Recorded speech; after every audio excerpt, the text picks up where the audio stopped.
Abrimos nuestras Biblias al libro de Génesis.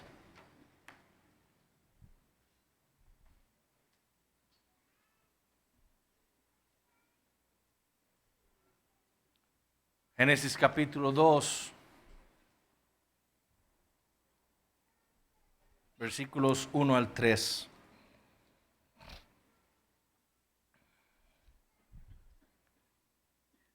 Esta es la palabra de Dios. Fueron pues acabados los cielos y la tierra y todo el ejército de ellos. Y acabó Dios en el día séptimo la obra que hizo, y reposó el día séptimo de toda la obra que hizo. Y bendijo Dios al día séptimo y lo santificó, porque en él reposó de toda la obra que había hecho en la creación. Como hemos visto, Dios le había dado a Adán, y en Adán a toda la humanidad, un día de reposo. Como vimos y como veremos en Génesis capítulo 3, Adán falló y Dios lo echó del jardín del Edén, lo echó de ese lugar que era el reposo de Dios para él. Dios escogió a Israel con el mismo propósito y le dio a Israel un día de reposo con el mismo propósito que Adán. Como vimos y como leemos en el Antiguo Testamento, Israel también falló y terminó siendo expulsado por Dios de la tierra prometida, de la tierra que era el reposo de Dios para Israel. ¿Qué era necesario entonces si el plan de Dios se iba a cumplir?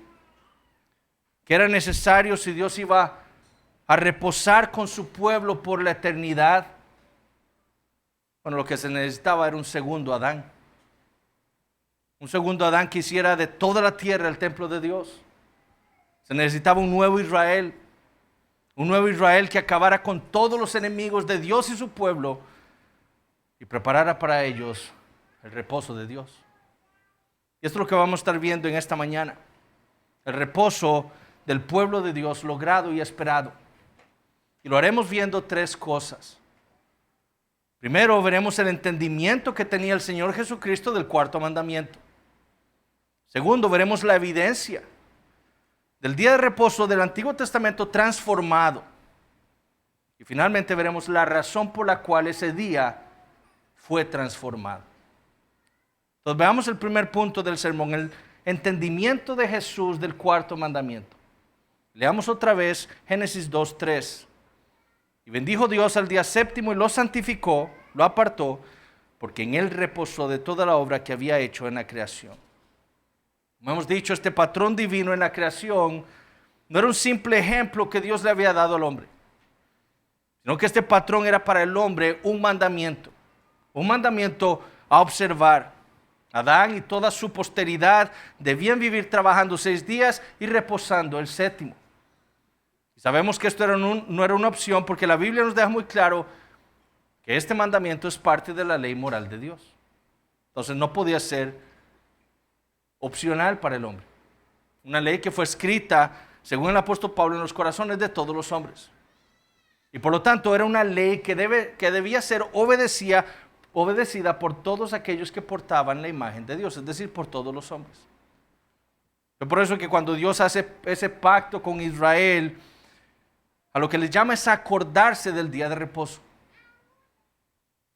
Aquel día de reposo que le había dado a la humanidad en Adán.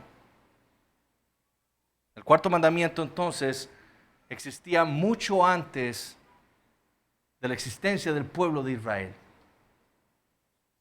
El cuarto mandamiento existe desde la creación. Y es un mandamiento entonces que, como dijimos, que obliga a toda la humanidad a observar. La pregunta para nosotros es la siguiente. ¿Era esto lo que creía el Señor Jesucristo? ¿Creía Él en la perpetuidad del día de reposo? ¿Creía Él en la perpetuidad del cuarto mandamiento? ¿O lo consideraba como algo opcional, obsoleto para su pueblo? Estas son preguntas muy importantes para nosotros. Hay cristianos que argumentan que el Señor Jesucristo abrogó el cuarto mandamiento. Que con su obra eliminó esa obligatoriedad de que su pueblo tuviera que observar un día de reposo. Sin embargo, como veremos, esa conclusión es equivocada a la luz de la palabra de Dios. Nada en el Antiguo Testamento sugiere que el día de reposo sería abolido con la llegada del Mesías. No hay nada en las Escrituras que afirmen que el cuarto mandamiento era visto o que sería tratado de una manera distinta por el Señor Jesucristo. Todo lo contrario. En su Sermón del Monte, una de las primeras cosas que el Señor le enseñó a sus discípulos fue lo siguiente. Mateo 5, versículos 17 al 20. No penséis que he venido para abrogar la ley o los profetas. No he venido para abrogar, sino para cumplir. Porque de cierto os digo que hasta que pasen el cielo y la tierra, ni una jota ni una tilde pasará de la ley, hasta que todo se haya cumplido. De manera que cualquiera que quebrante uno de estos mandamientos muy pequeños, y así enseña a los hombres, muy pequeño será llamado en el reino de los cielos. Mas cualquiera que los haga y los enseñe, éste será llamado grande en el reino de los cielos. Porque os digo que si vuestra justicia no fuere mayor que la de los escribas y fariseos, no entraréis en el reino de los cielos. Eran más bien los fariseos los que estaban acusando a Jesús de desechar el Antiguo Testamento, de enseñar doctrinas ajenas a las que le fueron dadas a Israel por Dios. Sin embargo, la respuesta que les dio el Señor Jesucristo fue: no penséis que he venido para abrogar la ley o los profetas. No he venido para abrogar. Literalmente, no he venido para destruir. Eso es lo que esa palabra abrogar significa en el original. Para destruir no he venido. No he venido para ponerle fin. No he venido para quitar su efecto. No he venido para invalidar la ley o los profetas. He venido ¿para qué? Para cumplir. Para obedecerla. Para observarla. Para estimarla. Ahora es claro, por lo que nosotros leemos en todo el Sermón del Monte, que Jesús estaba refiriendo a los preceptos morales de la ley del Antiguo Testamento. Muchos dicen, y entonces la ley ceremonial no la abrogó Jesús. Jesús aquí en el Sermón del Monte no está hablando de la ley ceremonial, está hablando de la ley moral como algo perpetuo. Específicamente refiriéndose a los 10 mandamientos, eso a lo que está haciendo referencia Jesús en el Sermón del Monte. Después de estas palabras en Mateo 5, 17 al 20, el Señor trata con esa visión distorsionada que tenían los fariseos del sexto mandamiento. Enojarse es lo mismo que asesinar. Sexto mandamiento, tratado por Jesús en el Sermón del Monte. Luego de hablar sobre el correcto entendimiento, habla sobre el correcto entendimiento del séptimo mandamiento, enseñando acerca de qué, del adulterio. Luego Mateo 5:33 habla acerca del tercer mandamiento, de no hablar el nombre de Dios en vano. Y Mateo 5:37 trata con el noveno mandamiento. En el corazón de todas estas declaraciones, dijo Robert Martin, está la realidad de la validez permanente de la ley moral de Dios en el reino de Cristo. El Sermón del Monte trata sobre el reino de Cristo. Para el Señor, los 10 mandamientos serían la misma ley que regiría al pueblo del nuevo pacto. Ahora alguien puede decir, ciertamente Jesús habló de esos mandamientos, del tercero, del sexto, del séptimo, del noveno, pero él no habló aquí del cuarto mandamiento, como si eso fuera relevante. Si Jesús estaba afirmando que no había venido para abrogar la ley moral de Dios, ni su enseñanza de los 10 mandamientos, debemos pensar entonces que Jesús tenía un pensamiento diferente del cuarto mandamiento.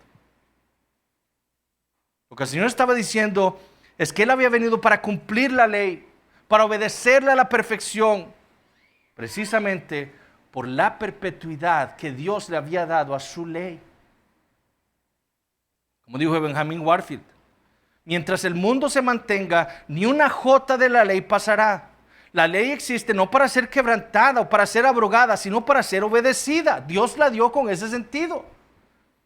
Debe ser obedecida y será obedecida hasta el más mínimo detalle. Y por lo tanto, ningún detalle puede ser puesto de lado o ser desatendido. Si Jesús hubiera quebrantado el cuarto mandamiento, hubiera pecado contra Dios. Y no hubiera podido haber sido el perfecto Salvador que nosotros, su pueblo, necesitábamos.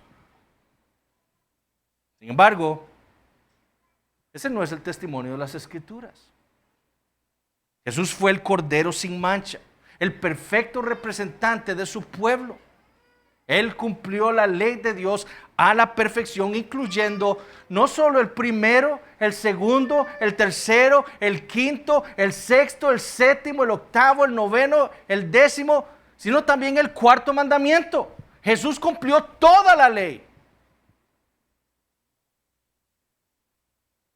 Él entendía la validez y la perpetuidad de la ley moral de Dios.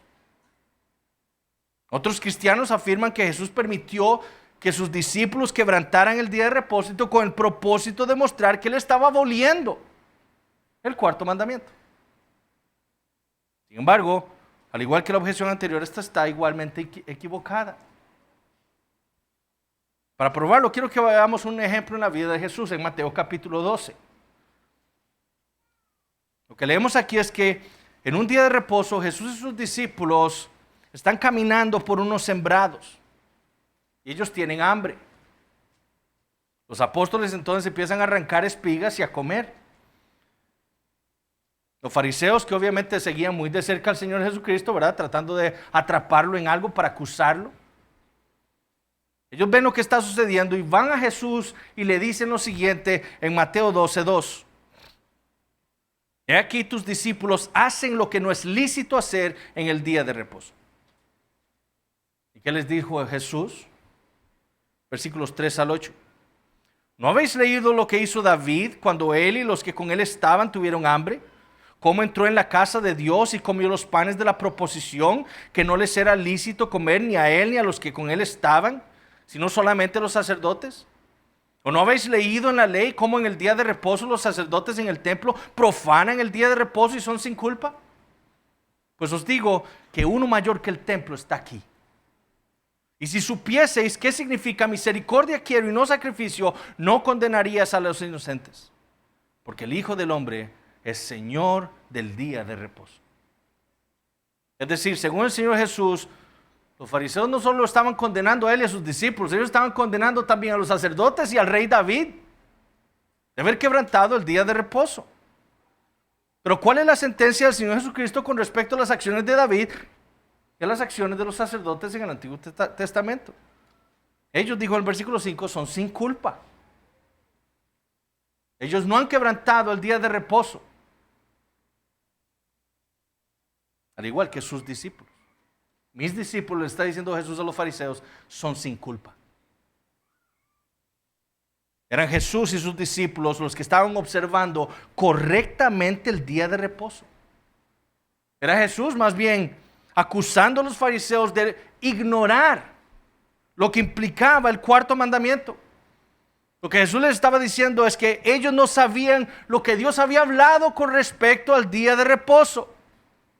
Y lo hace citando Oseas 6:6. Misericordia quiero y no sacrificio. Lo que Jesús estaba quebrantando era la falsa interpretación farisaica del cuarto mandamiento. Él no estaba quebrantando lo que Dios había dicho. Como dijo Richard Barcelos, él no demostró su autoridad abrogando o cambiando lo que había sido sancionado como una correcta observancia del día de reposo. Él no usó su autoridad para reemplazar una ley existente para acomodarla a sus necesidades particulares. Nuestro Señor nunca violó el día de reposo, ni propuso su violación por parte de otros, ni profetizó su desaparición. Ahora, este no es el momento para refutar objeciones. Ya en esta iglesia hemos estudiado Gálatas capítulo 4, hemos estudiado Colosenses capítulo 2, pasajes que algunos cristianos usan para decir que el Nuevo Testamento trata el día de reposo como algo que ya ha sido abrogado por el Señor, que puede ser opcional para el cristiano. Los días de reposo de los que hablan esos pasajes son los días de fiesta de Israel, que eran también días de reposo. Pero el día de reposo del cual habla el cuarto mandamiento, ninguno de los apóstoles osó decir que era abrogado para el pueblo de Dios. No hay un solo pasaje en toda la Biblia que afirme que el cuarto mandamiento es opcional para el creyente. Todo lo que debemos tener claro es que para el Señor Jesucristo, el cuarto mandamiento sigue siendo vigente para su pueblo. Él vino no para abrogarlo, sino para obedecerlo. Sin embargo, como el Señor del día de reposo, Él tenía la autoridad para transformar ese día. Y noten de nuevo que no digo que Él tenía la autoridad para abolirlo, sino para transformarlo. Y este es el segundo punto del sermón. El día de reposo transformado. Y en Marcos capítulo 2, en donde se narra el mismo evento que vemos aquí en Mateo capítulo 12, el Señor le dijo lo siguiente a los fariseos. En Mateo 2, versículos 27 y 28. El día de reposo fue hecho por causa del hombre y no el hombre por causa del día de reposo. Por tanto, el Hijo del Hombre es Señor aún del día de reposo. Lo que el Señor Jesús aquí está afirmando es que Él era el dueño del día de reposo. El día de reposo era su posesión. Pero además, Él está afirmando con esas palabras que Él había sido su creador. Lo mismo que dijo Jehová, que leímos la semana pasada en Isaías 58, en mi día santo. Es lo que Jesús está diciendo aquí del día de reposo. Este es mi día. Yo soy su dueño. Yo soy su Señor. Por lo tanto, entonces, como dueño, poseedor y creador de ese día, Jesús tenía la capacidad no solo de interpretarlo correctamente porque lo había dado, sino que también tenía la potestad de transformarlo. Los fariseos habían hecho del día de reposo una carga pesada para el pueblo judío. En lugar de haberlo observado como Dios se lo había dado a Israel, para el propósito para el cual Dios lo había dado, que era un reposo espiritual para su pueblo, ellos habían hecho del séptimo día algo difícil de observar. Alfred Edersheim, un teólogo presbiteriano del siglo XIX, él tiene un libro magnífico que se llama La vida y los tiempos de Jesús el Mesías. En ese libro él habla sobre lo pesado que habían hecho los líderes judíos del día de reposo. Según Edersheim, la Mishnah judía contiene 24 capítulos, solo tratando con lo que el pueblo de Dios estaba permitido hacer en el día de reposo. 24 capítulos. Se dice que un rabino duró un año estudiando solo un capítulo. Lo que era claro, dice Edersheim, es que ellos habían añadido cientos de leyes al día de reposo. Leyes humanas. Por ejemplo, un judío no podía viajar más de 1 kilómetro de su casa en el día de reposo. Un judío no podía levantar una carga y bajarla en el mismo lugar. Pero si la levantaba en un lugar y la bajaba en otro, estaba bien, no violaba el día de reposo. Si tiraba un pedazo de comida hacia arriba y la agarraba con la misma mano, violaba el día de reposo. Pero si la tiraba y la agarraba con su boca y se la comía, no estaba violando el día de reposo. Los estudiantes no podían leer en el día de reposo, porque si estaba su maestro y ellos no entendían algo, y el maestro entonces tenía que acercar la lámpara para leer mejor, violaba el día de reposo. Las mujeres no podían verse al espejo, porque si se veían una cana podrían ser tentadas a arrancársela, y eso violaba el día de reposo. Cortarse las uñas en el día de reposo era un pecado mortal. Si una gallina ponía un huevo en el día de reposo, ese huevo no podía comerse, porque la comida debía ser apartada desde antes del día de reposo. Entonces, como lo puso el día de reposo, no podemos comer ese huevo. Las lámparas viejas no se podían tocar. A las personas enfermas, escuchen esto, a las personas enfermas no se les podía dar medicinas para mejorarlas, para que estuvieran mejor. Solo se podía dar medicinas a aquellas personas que estuvieran en peligro de muerte. Esto era, dijo Edersheim, un complicado y pesado código de ordenanzas externas. Lo que estaban viviendo los judíos en los tiempos de Jesús era una verdadera carga. El séptimo día no era para ellos algo de gozo. No era reposo lo que estaban viviendo. Fue por eso que como el Señor del día de reposo, Jesús lo vino a observar correctamente. No solo se podía comer en el día de reposo como hizo con sus discípulos. No solo se podían sanar enfermos en el día de reposo, eran obras de misericordia. Sanando aquel ciego, sanando aquel hombre de la mano seca en el día de reposo. Sino que también Él vino a darle el correcto sentido a él, al séptimo día. Ese día no debía ser un día pesado, debía ser un día de reposo. Fue por eso que en Mateo 11, antes de responder a aquella acusación de los fariseos, en Mateo 12, Jesús le dice esto a los hombres: venid a mí, todos los que estáis trabajados y cargados, y yo os haré descansar. Literalmente, yo os haré reposar. El día de reposo debió haber sido para los judíos un recordatorio de la promesa de Dios, de aquella promesa que Él les había dado reposo y les daría reposo aún de sus obras en el futuro. Pero los fariseos lo habían pervertido ese día con sus muchas adiciones al cuarto mandamiento y lo habían convertido en una verdadera carga para los judíos. Jesús entonces había venido para hacer de aquel recordatorio una realidad. Dios les prometió, les dio a ustedes el día de reposo para recordarles de la promesa que un día Él verdaderamente les daría reposo eterno. Y Jesús vino para hacer de esa promesa una realidad. Adán falló, Israel falló, pero sería Jesús quien le daría el reposo a su pueblo. Fue por esa razón que Él transformó ese día. Como les dije, no solo le dio el sentido correcto, sino que también lo transformó. Ya no sería observado por su pueblo para recordar la vieja creación, para recordar aquella redención de Egipto, sino que sería un emblema para recordar su obra en favor de su pueblo, la verdadera redención a la que apuntaba la redención de Egipto. Por esa razón fue que el Señor cambió la celebración del día de reposo de sábado a domingo. Y noten que no estoy diciendo que el Señor nuevamente abolió el cuarto mandamiento.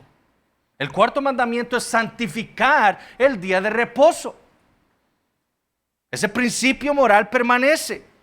Lo que estoy diciendo es que como el Señor del día de reposo, el Señor Jesús cambió su observancia del séptimo día al primero. Cambió su observancia del último día al primer día de la semana. Como dijo Joseph Piper, el día cambió, no la obligación. Esto es lo que vemos siendo practicado en la iglesia primitiva. Lo que vemos nosotros en el testimonio del Nuevo Testamento es que la iglesia primitiva cambió su observancia del día de reposo. En vez de observarlo el último día de la semana, el testimonio del Nuevo Testamento es que empezamos a ver la iglesia observando el día de reposo el primer día de la semana. En Hechos capítulo 2, nosotros vemos a los 120 discípulos del Señor congregados en el día de Pentecostés.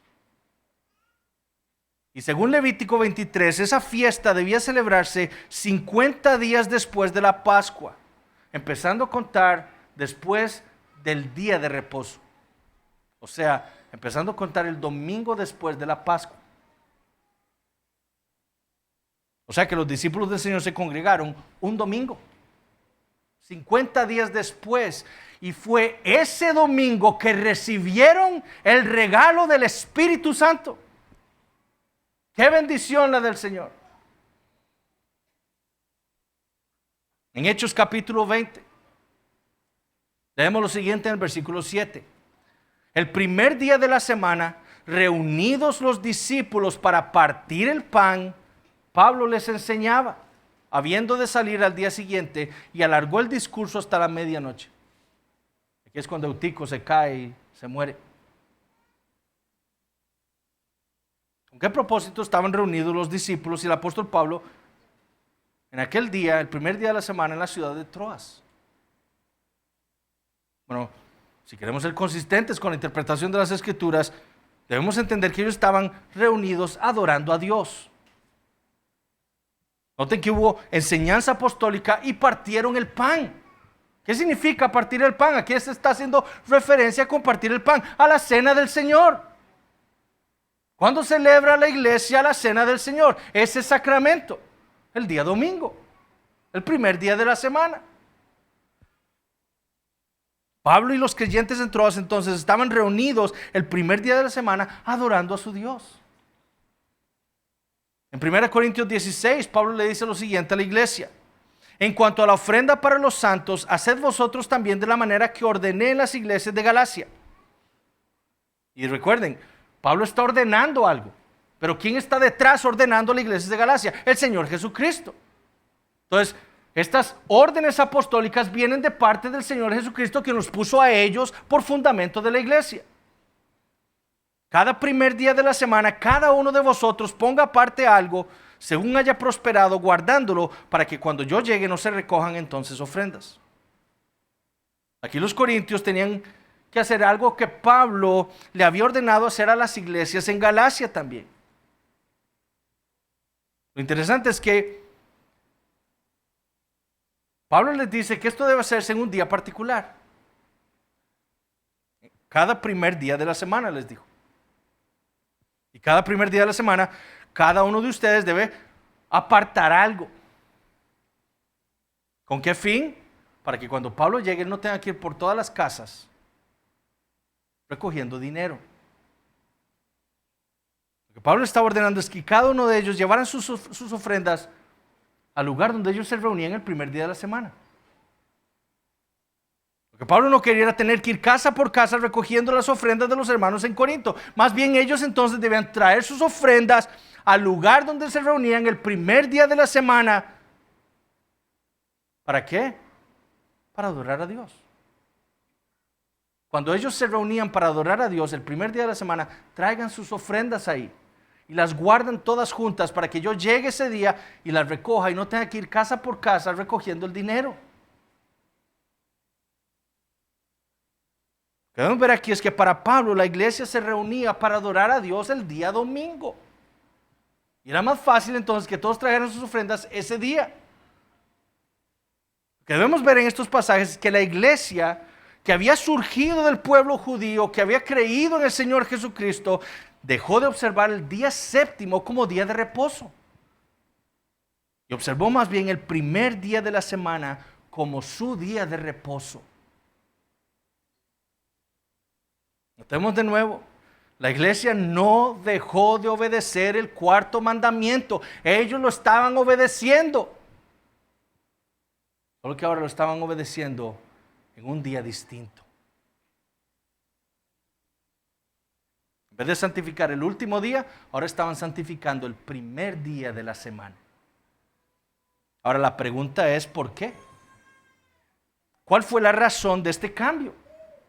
Y este es el último punto del sermón. La razón del día de reposo transformado. Hay dos razones por las cuales la iglesia hizo este cambio de día para celebrar el día de reposo.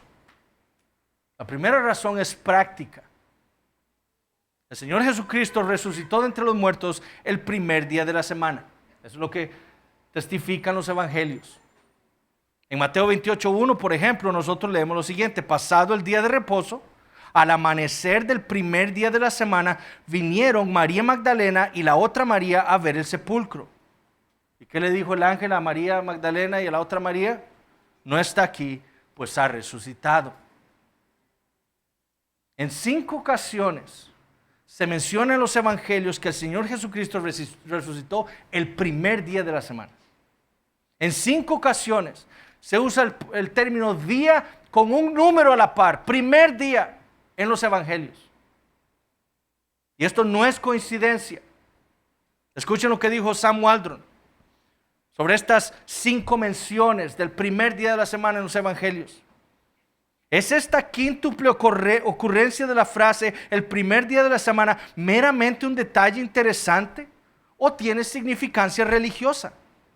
¿Cuántas veces son los días de la semana mencionados por su número en el Nuevo Testamento? La respuesta es ni una sola vez. No hay otra referencia a un día de la semana por su número en todo el Nuevo Testamento. En todo el Nuevo Testamento. Solo el primer día de la semana se menciona. Es difícil pensar que la mención del primer día de la semana en 5 ocasiones por los evangelistas sea incidental, o sea, sea una coincidencia. Tiene significancia religiosa. Parece, dijo él, haber sido registrado para mostrar el origen de la práctica de la iglesia de observar el primer día. Además, no solo fue que el Señor Jesucristo resucitó el primer día de la semana. Todas las apariciones del Señor Jesucristo resucitado a sus discípulos ocurrieron el primer día de la semana. Inmediatamente después de su resurrección, por ejemplo, el Señor se le aparece a ¿quién? A María Magdalena y a la otra María. ¿Y qué hicieron ellas cuando lo vieron? Le adoraron. En Juan 20:19, nosotros leemos lo siguiente. Cuando llegó la noche de aquel mismo día, el primero de la semana, noten que Juan es claro en señalar cuál día. El primero de la semana, estando las puertas cerradas en el lugar donde los discípulos estaban reunidos por miedo de los judíos, vino Jesús y puesto en medio les dijo, paz a vosotros. ¿Qué mensaje? El Cristo resucitado ha terminado su obra y ahora ellos tienen paz con Dios. Jesús fue crucificado hace 2 días. Los discípulos están todos reunidos juntos en el primer día de la semana, muertos de miedo. Y Él se para en medio de ellos para confortar sus almas. El único discípulo que no estaba congregado ese día era Tomás. Los discípulos, después de que entonces le cuentan a Tomás que el Señor estuvo entre ellos el primer día de la semana cuando estaban todos reunidos, Tomás dice, yo tengo que ver esto. Jesús no se les vuelve a aparecer el lunes, ni el martes, ni el miércoles, ni el jueves, ni el viernes, ni el sábado. En el versículo 26 de Juan capítulo 20 leemos lo siguiente. 8 días después, el otro domingo, el domingo siguiente, Jesús no estuvo el lunes, ni el martes, ni el miércoles, ni el jueves, ni el viernes, ni el sábado. 8 días después, al otro domingo, estaban otra vez sus discípulos dentro. ¿Qué estaban haciendo? Estaban reunidos. ¿Qué será? ¿Que vino el domingo pasado y no vino el lunes, ni el martes, ni el miércoles? ¿Será que va a venir el domingo? Congregados nuevamente el día domingo. Y adivinen quién no se ausentó esta vez. Tomás. Dice, llegó Jesús estando las puertas cerradas y se puso en medio y les dijo, paz a vosotros. Los discípulos entendieron que el Señor les estaba dando un patrón en sus visitas a ellos. Cuando ustedes se reúnen el primer día de la semana, yo voy a aparecer. Yo voy a estar en medio de ustedes. Para ellos estas visitas marcaban al primer día de la semana como un día especial de parte del Señor. No solo resucitó, sino que se nos apareció y nos dio al Espíritu Santo un primer día de la semana. Eso no es coincidencia. Jesús en todo eso le estaba dando un patrón a su iglesia. Observen el día de reposo, el primer día de la semana. Entonces, no solo entendieron los discípulos que el Señor se hacía presente cuando ellos se congregaban el primer día de la semana, sino que también entendieron que las bendiciones y la más grande bendición le fue dada a ellos un primer día de la semana, el Espíritu Santo. Entonces, la primera razón de este cambio es práctica. El Señor Jesucristo les enseñó a ellos por su ejemplo, por sus visitas, por su resurrección, por el don del Espíritu Santo que debían observar ahora el primer día de la semana.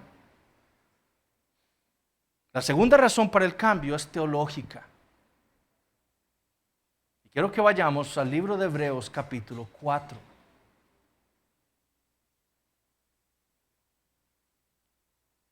Hebreos capítulo 4. Este libro es un libro que fue un sermón que un pastor que nosotros no tenemos el nombre, el autor final fue Dios, ¿verdad? Está escribiendo a esta iglesia que hay muchos de sus miembros que están ambivalentes. Ellos no saben si regresar al judaísmo y desechar el cristianismo. Estaban cayendo en incredulidad, como el pueblo de Israel en la antigüedad. El autor de los Hebreos quiere mostrarles lo terrible que es dejarse llevar por esa incredulidad. Entonces, empezando en el versículo 1 de Hebreos capítulo 4, él dice lo siguiente: temamos pues, no sea que permaneciendo aún la promesa de entrar en su reposo, alguno de vosotros parezca no haberlo alcanzado. Porque también a nosotros se nos ha anunciado la buena nueva como a ellos, pero no les aprovechó el oír la palabra por no ir acompañada de fe en los que la oyeron. Pero los que hemos creído entramos en el reposo, de la manera que dijo, por tanto, juré en mi ira, no entrarán en mi reposo. Y escuchen esto: aunque las obras suyas estaban acabadas desde la fundación del mundo. Porque en cierto lugar dijo así del séptimo día, y reposó Dios de todas sus obras en el séptimo día. ¿Dónde dice esto? Génesis 2. Y otra vez aquí, no entrarán en mi reposo. Por lo tanto, puesto que falta que algunos entren en él, y aquellos a quienes primero se les anunció la buena nueva no entraron por causa de desobediencia, otra vez determina un día, hoy, diciendo después de tanto tiempo por medio de David, como se dijo, si oyereis hoy su voz, no endurezcáis vuestros corazones. Porque si Josué les hubiera dado el reposo, no hablaría después de otro día. Por tanto, queda un reposo para el pueblo de Dios. Porque el que ha entrado en su reposo, también ha reposado de sus obras, como Dios de las suyas. Procuremos pues entrar en aquel reposo, para que ninguno caiga en semejante ejemplo de desobediencia. Notamos lo que dice el versículo 9. Por tanto, queda un reposo para el pueblo de Dios. Los que estaban aquí para cuando vimos la serie de Hebreos, quizás recordarán que el término aquí que se usa en el original es el término sabatismos. Un término que en el griego da la idea de algo que se debe practicar continuamente. Y así podríamos traducir el versículo 9 de la siguiente manera: por tanto, queda una práctica de reposo para el pueblo de Dios. Eso es lo primero que debemos notar. Aún a nosotros nos queda la práctica del día de reposo. Cada domingo estamos aquí. Todavía nos queda eso. Ahora, lo otro que deseo que notemos es lo que el autor está comparando en este pasaje. Primeramente afirma que Israel no entró en el reposo que Dios les había dado a ellos desde la primera creación, y que ellos no entraron ahí por incredulidad. Pero para la iglesia aún queda la práctica de reposar un día a la semana.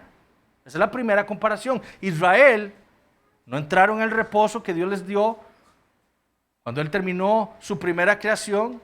Pero para la iglesia aún queda la práctica del día de reposo. La pregunta es: ¿por qué queda esa práctica? Y esa es la segunda comparación que el autor de los Hebreos está haciendo aquí. Versículo 10. Porque el que ha entrado en su reposo también ha reposado de sus obras como Dios de las suyas. ¿Quién es el que ha entrado en su reposo? Algunos creyentes afirman que el que ha entrado en su reposo aquí es el pueblo de Dios que se menciona en el versículo 9. Sin embargo, gramaticalmente esto es imposible en el griego. Aquí se está hablando de alguien distinto, un sujeto distinto. Lo que el autor está comparando aquí es a uno que entró en su reposo y que ha reposado de sus obras, como Dios en la primera creación reposó de sus obras.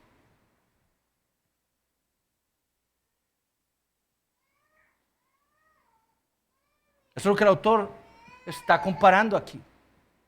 Uno que terminó su obra y reposó, como Dios hizo cuando creó la primera creación y reposó después de su acto creativo.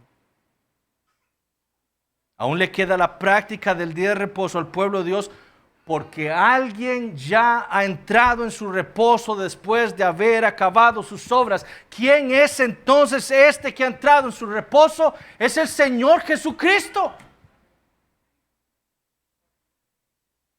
Jesús vino con una misión divina a la tierra. Como el segundo Adán, como el verdadero Israel, Él vino a obedecer perfectamente la ley de Dios con el propósito de justificar a su pueblo, aquellos que el Padre le había dado a Él en sus manos. Y luego murió en la cruz del Calvario para el perdón de pecados de aquellos que el Padre le había dado en su mano también. Y cuando terminó su obra de redención, Él resucitó trayendo consigo la nueva creación. Nuevas criaturas somos por lo que Cristo hizo. Y habiendo entonces terminado su obra creativa que hizo Cristo, reposó. ¿Qué hizo Dios en la primera creación? Trabajó 6 días y reposó el 7º día. ¿Qué significó su reposo? Que se sentó en su trono a gobernar el universo que había creado. Eso es lo que dijimos. ¿Qué hizo el Señor Jesucristo en la nueva creación? Él logró la redención de su pueblo y luego entró en su reposo. ¿Y qué hizo después? Se sentó a la diestra de la majestad para gobernarlo todo. Esa es la comparación que el autor de los Hebreos está haciendo. Lo que Dios hizo en su primera creación y lo que el Señor Jesucristo hizo en la nueva creación. Él ya entró en su reposo. Y por eso es que le queda la práctica del día de reposo a su iglesia. ¿Cuándo fue que el Señor Jesucristo entró en su reposo? El primer día de la semana. ¿Cuándo entró Dios en su reposo en la primera creación? El último día. Pero el Señor Jesucristo, ¿cuándo entró en su reposo? El primer día de la semana. Esa es la razón por la cual le queda una práctica al pueblo de Dios del día de reposo, el día domingo. Ya no el sábado. Eso era para la primera creación. Ahora estamos en la nueva creación y celebramos y observamos el 4º mandamiento el día domingo, porque fue ese día el que el Señor Jesucristo entró en su reposo. El mandamiento entonces permanece para la iglesia, pero el día fue cambiado. Y cambiado por una obra maravillosa que hizo Dios, la nueva creación. Ya no somos entonces como Israel, que vemos al último día de la semana, esperando la redención prometida. No, eso ya no lo hacemos nosotros. Ahora nosotros vivimos nuestras semanas viendo hacia atrás, al primer día de la semana, recordando la redención que ya fue lograda a nuestro favor por el Señor Jesucristo. Por esa razón es que la iglesia no observa el día sábado, sino el día domingo, el 4º mandamiento. Ahora, ¿cómo podemos aplicar estas cosas a nuestras vidas? Ya muchos de los principios que vamos a hablar ya los hemos dicho. Lo que quiero es ahora sintetizar todo lo que hemos estado viendo en estas semanas. Primero, nosotros debemos entender que el 4º mandamiento permanece para la iglesia. No es opcional. Jesús no vino para abrogarlo. Es un deber de todo creyente santificar el día domingo. Apartarlo del resto de la semana para adorar a Dios. Ningún cristiano tiene el derecho para quebrantar este mandamiento. Además, ningún cristiano puede excusarse de quebrantarlo. El domingo es el día del Señor. Hasta cuando salimos de viaje, cuando planeamos nuestras vacaciones, si va a caer un día domingo que estamos fuera, tenemos que ver a dónde vamos a ir a adorar al Señor, porque es día de reposo. Nadie puede decir, es que mi esposo incrédulo no quiere que yo adore a Dios el día domingo. Él no quiere que yo santifique el día de reposo cristiano. Jesucristo, el Señor del día de reposo, le ordena a usted santificar ese día. Nadie puede decir, es que mi familia organizó un paseo y tengo que ir. De nuevo, Jesucristo, el Señor del día de reposo, le ordena a usted santificar ese día. Nadie puede decir, es que el gobierno nos impide congregarnos y tenemos que cerrar la iglesia. Y pregunto esto, ¿a quién culpó el Señor en Éxodo capítulo 16 de quebrantar el día de reposo? A Faraón. Faraón, tú no dejaste que mi pueblo celebrara, santificara el día de reposo por 400 años. Tú eres culpable. Que leímos en Éxodo 16 la semana pasada. ¿Hasta cuándo ustedes, Israel, no querréis guardar mis mandamientos y mis leyes? Faraón pudo haber querido hacer lo que quiera, pero ustedes tienen a Dios por cabeza. Ustedes debieron obedecerme a mí. Nadie puede decir que por culpa del Estado no vamos a observar el día domingo como día para el Señor. Segundo, debemos entender lo que podemos hacer el día domingo. Ahora, yo no vengo aquí a darles una lista de cosas que podemos o no hacer el día domingo. Vengo a darles principios. Los puritanos catalogaron las obras que el cristiano puede hacer en el día de reposo en 3. Podemos hacer obras de piedad, obras de necesidad y obras de misericordia. Es lo que podemos hacer en el día de reposo. Cualquier otra cosa que no sea obra de piedad, obra de necesidad o obra de misericordia, no debe hacerse el día de reposo, debe hacerse los otros días de la semana. Ahora, para los puritanos, primero había que prepararse. Levantarnos temprano, especialmente nosotros que tenemos hijos pequeños. Dejar preparado lo que necesitamos traer a la iglesia el día domingo. Desayunar bien, dejar la comida lista antes de lo que vamos a comer el domingo. Acostarnos temprano, el sábado. Son cosas que debemos hacer para prepararnos para el día domingo. Segundo, el domingo es para obras de piedad. Walter Chantry dijo que la única razón para reposar de nuestras labores normales es para redirigir nuestros esfuerzos hacia la adoración y el servicio al Señor con todo nuestro corazón. Por eso es que dejamos de hacer lo que normalmente hacemos los 6 días de la semana, porque queremos concentrar toda nuestra atención en la adoración a Dios. Para eso es que principalmente observamos el día de reposo, para adorar a Dios. Ni nosotros, ni nuestras esposas. Por eso es que ellas no deben andar limpiando la casa, ni lavando ropa, ni cocinando el domingo. Por eso más bien nosotros les ayudamos a recoger y a poner la mesa el domingo. Aquí tengo que confesar que el domingo pasado, habiendo predicado el día de reposo, fui reprendido por el Señor por medio de mi esposa. Cuando llegamos a mi casa en la noche, llegué yo, me cambié, me tiré en el sofá mientras mi esposa preparaba la cena.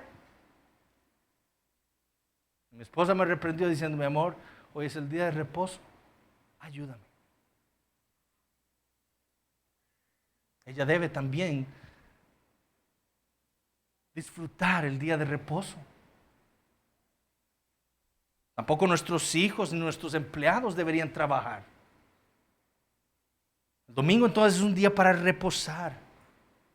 No para descansar como el mundo, ¿verdad? Que se duerme hasta las 11 de la mañana, 12 del mediodía. No, eso no es el propósito. Eso no es el reposo que estamos hablando. Es un reposo adorando a nuestro Dios, reuniéndonos públicamente con su pueblo. El Señor ha jurado en su palabra que donde estén 2 o 3 reunidos en su nombre, ahí va a estar Él. Y aquí vemos más de 200 personas reunidas en el nombre del Señor Jesucristo. No seamos como Tomás. O por lo menos como Tomás la primera vez, porque Tomás aprendió muy bien lo que el Señor le quiso dar a entender. Les puedo asegurar que nunca dejó de reunirse con su pueblo, con sus hermanos, el primer día de la semana. Porque él sabía que el Señor iba a aparecerles. Y Él ha prometido estar con nosotros por medio de su Espíritu Santo cada vez que nosotros nos reunimos públicamente el primer día de la semana. Es nuestra incredulidad lo que no nos permite ver esa verdad. Si yo les dijera a ustedes, vean, Dios habló hoy y dijo que se iba a aparecer en tal lugar, yo les puedo asegurar que todos nosotros iríamos para allá. Bueno, Dios ha prometido estar aquí con su pueblo presente cuando se reúnen. ¿Por qué somos tan duros? ¿Por qué somos tan incrédulos? Y podemos ausentarnos un día domingo.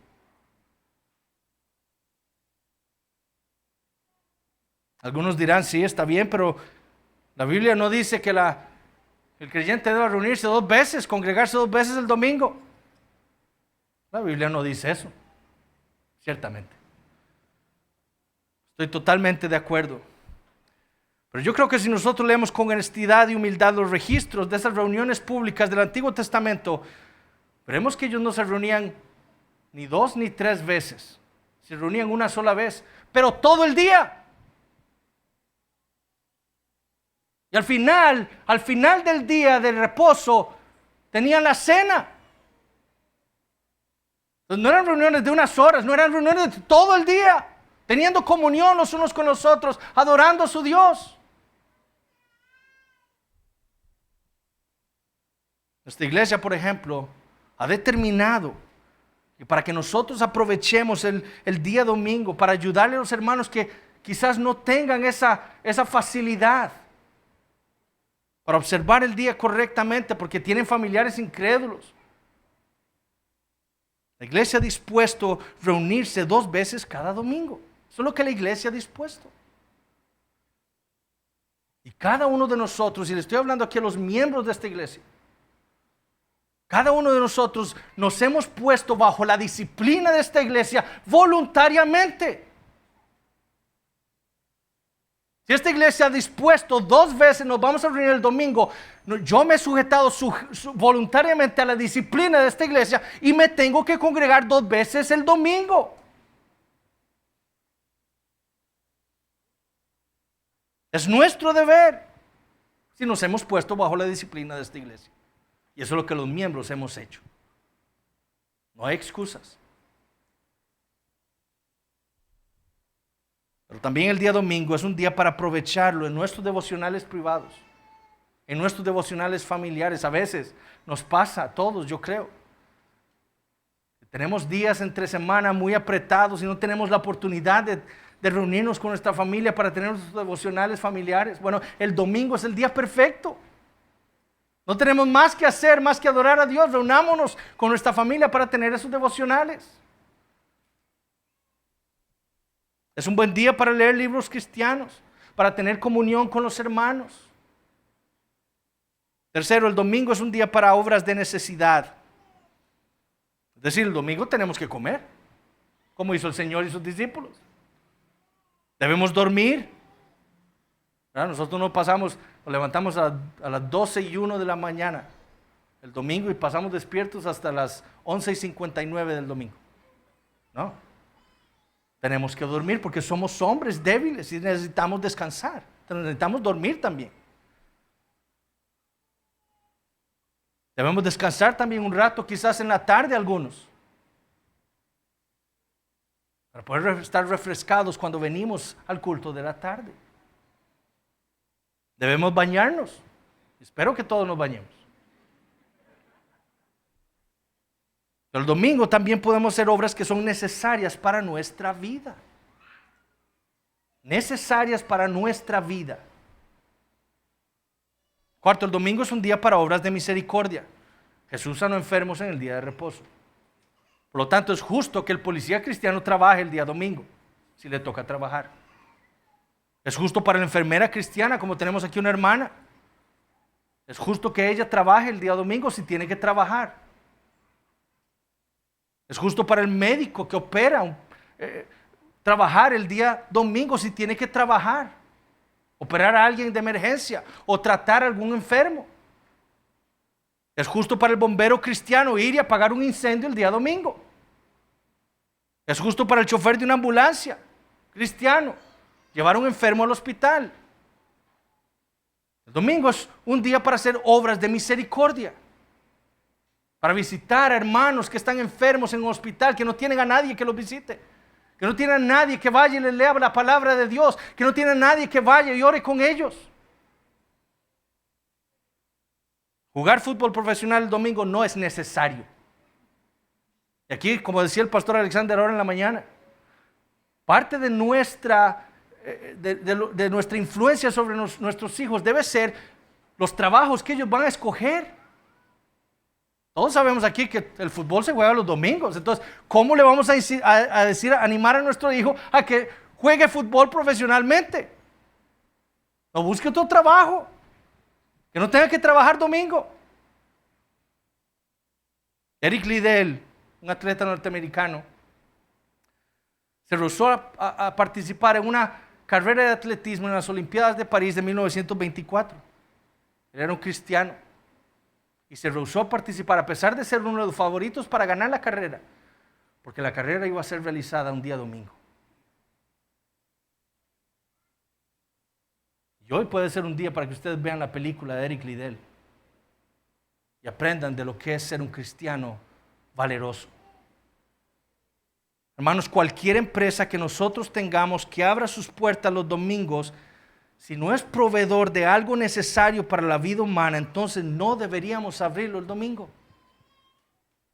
El dueño de Chick-fil-A, un restaurante de comida rápida en Estados Unidos, él no abre el domingo, porque es el día del Señor y él le da descanso a sus empleados y él mismo descansa ese día. Su empresa, él entiende, no es de primera necesidad. Usted no necesita ir a comer a un restaurante afuera. Usted puede comer en su casa. Entonces, no es de absoluta necesidad tener un restaurante abierto el domingo. O cualquier otra empresa. Pero es que necesito dinero. No, lo que uno necesita es ser obediente al Señor. Y reposar el domingo confiando y gozándose en el Dios soberano que no dejará que su pueblo la pase mal por obediencia a Él es parte de lo que nosotros debemos hacer. Pero es que mis empleados necesitan dinero. Pues sí, pues entonces que trabajen de lunes a sábado y les da feriado el domingo. Ser obedientes al Señor nunca nos va a perjudicar.